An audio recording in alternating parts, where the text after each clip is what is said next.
Olá, esse é mais um estudo ao redor da mesa. Hoje é dia 17 de março de 2021. Você é o nosso convidado, a nossa convidada para participar deste estudo. Esse estudo é gravado, mas a partir da próxima semana, mesmo das nossas casas, nós vamos tentar criar uma estrutura para você participar junto, ao vivo, e fazermos o estudo bíblico juntos e juntas. A nossa proposta para esse estudo bíblico é estudarmos a carta aos Romanos. E hoje nós vamos ler juntos e juntas o primeiro capítulo, né? Eu quero que você leia aí na sua casa, nós vamos fazer a leitura aqui para não tomar muito tempo, mas o desafio é que você leia aí na sua casa o primeiro capítulo da carta aos Romanos. Bem, antes de nós estudarmos a palavra, eu quero orar com você, interceder a Deus, e depois nós vamos ouvir um louvor. Vamos orar? Senhor Deus e Pai, nós estamos reunidos e reunidas aqui em Teu nome. Clamamos, ó Pai, para que o Senhor fale aos nossos corações, para que o Senhor, através do Seu Santo Espírito, traga clareza nesse momento difícil.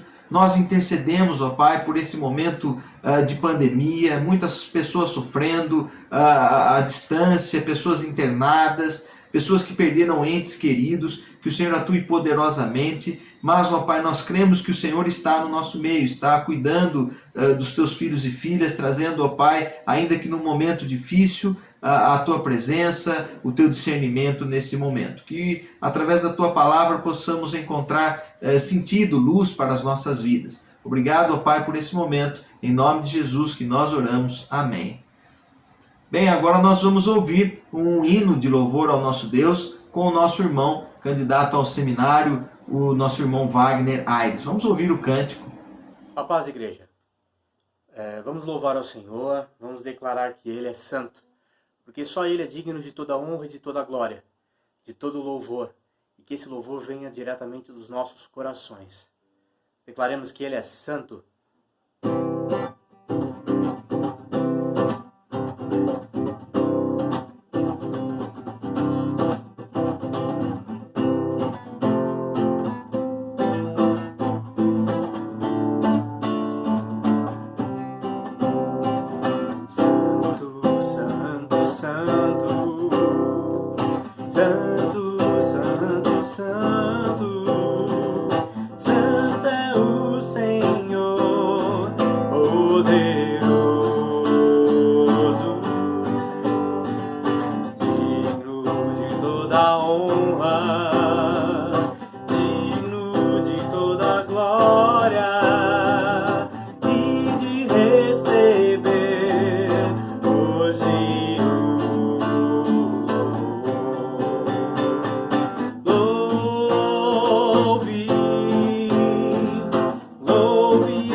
Exalte ao Senhor.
Seu nome para sempre, seu nome para sempre.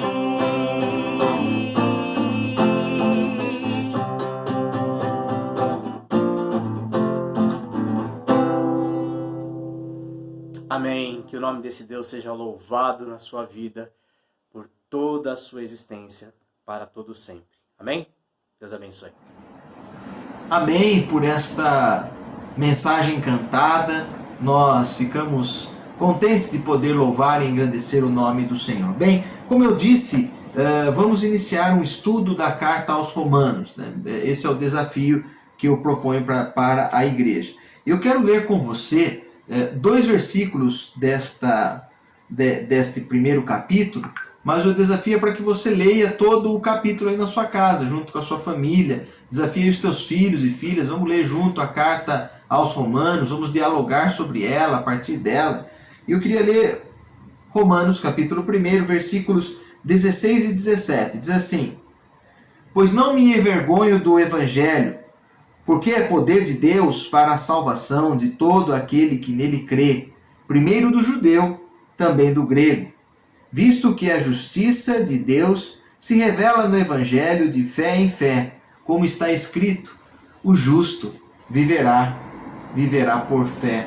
Amém por esta palavra. Bem, essa é a carta aos Romanos, né? E eu queria fazer aqui um diálogo com você, né? Nesse início, nós pensarmos juntos a partir desta carta. Bem, o texto ou a carta aos Romanos, ela não deve ser considerada apenas como um tratado teológico ou como um guia teológico, né, onde nós encontramos as doutrinas. Não se limite a isso, né? Às vezes a gente pega o texto bíblico e quer fechar ele, enquadrar naquilo que nós já aprendemos. Não faça isso, porque certamente perderás a riqueza dos ensinamentos. Talvez a proposta é para nós pensarmos nessa carta como uma carta de recomendação, onde o autor desta carta recomenda a si mesmo. A autoria a quem nós damos a Paulo, né, ele está recomendando ele mesmo. É como se você estivesse falando para os seus leitores, né, olha, isso que eu sigo é verdade, porque tem surtido efeito na minha vida, seguir o Evangelho trouxe sentido para a minha comunidade, para a minha caminhada. É mais ou menos assim, né? Eu estou usando aqui a minha liberdade para dizer como é essa carta que ele recomenda a si mesmo. E nessa recomendação, o autor ele expõe um evangelho marcado pela universalidade, um evangelho universalista. O que significa essa universalidade ou universalista? Ele está orientando a comunidade em Roma para que ela seja uma comunidade de inclusão, que inclua as pessoas, mostrando que as antigas promessas e também a lei de Israel deveria ser aplicada para todas as pessoas, inclusive para os gentios. Gentios, como nós sabemos, os não-judeus. Era essa a intenção, né? Ou talvez aqui, pelo que nós lemos, entendemos ser a intenção do autor. Paulo atribui, ou o autor aqui atribui, esse significado universal não apenas na perspectiva do aqui e agora, mas também numa perspectiva escatológica, né? Ou seja, na perspectiva da vida eterna, numa perspectiva mais transcendental, como se dizendo para os seus leitores, as coisas não terminam por aqui. Essa é uma característica dos escritos no Novo Testamento. Eles são fortemente influenciados por essa característica escatológica, o que alguns dizem, né, as primeiras comunidades elas foram também influenciadas pelo gênero apocalíptico, que é justamente esse gênero que fala de um novo tempo, de uma nova experiência, de uma perspectiva de vida em Cristo Jesus. Bem, e eu queria aqui dividir a estrutura do primeiro capítulo, né? A proposta hoje é nós pensarmos no primeiro capítulo e já fica para a próxima quarta-feira que você leia aí o segundo capítulo da carta aos Romanos. No primeiro capítulo, nós temos dos versículos 1 ao 7 o que nós podemos dizer como preâmbulo ou saudação. E aqui você vai ver, né, nos 7 primeiros versos, o apóstolo fazendo a sua saudação. Ele diz assim: Paulo, servo de Jesus Cristo, chamado para ser apóstolo, separado para o evangelho de Deus. Então está aqui, né, ele fazendo aqui a sua apresentação, fazendo aqui as saudações, nesse início, como nós colocamos a primeira parte do capítulo. Em seguida, você e eu encontraremos uma segunda parte, que eu coloquei aqui, né, como uma expressão de agradecimento.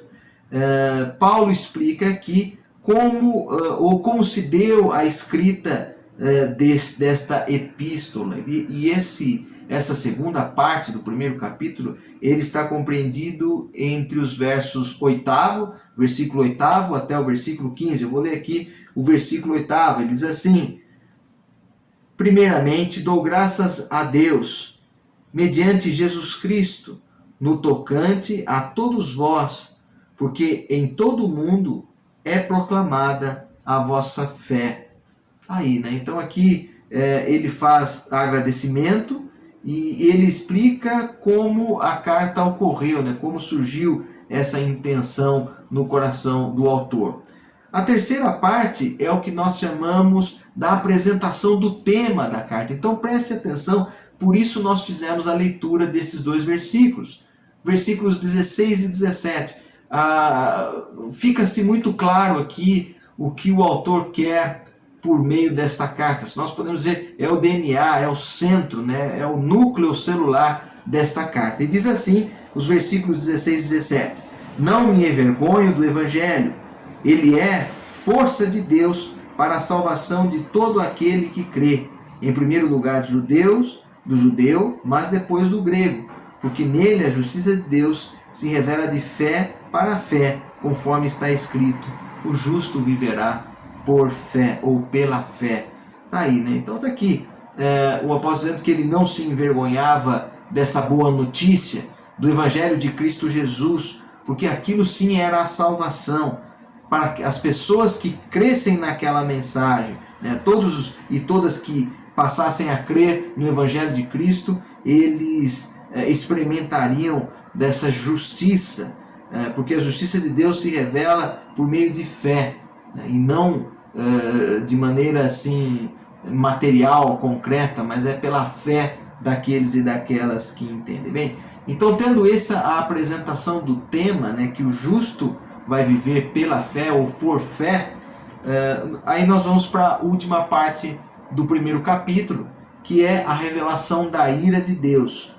A revelação da ira de Deus contra os seres humanos que conhecem a Deus, mas estavam honrando ou que honram mais a criatura ao invés ou no lugar do Criador. Então, se você pegar ali dos versículos 18 até o 32, você vai ver essa revelação da ira de Deus pela perversão das coisas. E eu quero destacar aqui versículos 26 e 27, porque muitas vezes nós participamos de estudos onde aqui irmãos e irmãs utilizam eles para apontar, né, das relações homoafetivas, né? Então é interessante eu e você pensarmos que esse escrito ele não tem especificamente a condição ou o intuito de condenar lésbicas e homossexuais, mas ele utiliza aqui as relações pervertidas como exemplos da raça humana, que toda a raça humana está sujeita à ira de Deus. Portanto, né, por conta de realizar estas perversões, né, inverter as coisas pelas quais Deus criou o mundo, né, e por conta disso as pessoas vivem num contexto de morte. Portanto, a revelação da justiça de Deus, ela só é possível pela fé. Sem essa fé, nós vivemos num contexto de morte, como nós acabamos de dizer. E diante desse texto, o autor descreve todos os sintomas que levaram, ou as causas que trouxeram o distanciamento da relação dos seres humanos para com Deus, né? Como nós nos distanciamos desse Deus. E esse também é um apelo na carta, sobretudo no primeiro capítulo, é um apelo no sentido de trazer à comunidade a importância que ela deve dar à fé no Evangelho de Cristo Jesus. É por meio dessa fé que nós somos justificados e justificadas. E quando nós não vivemos por essa fé, ou por meio dessa fé em Cristo Jesus, o que ocorre é cada vez mais uma distância.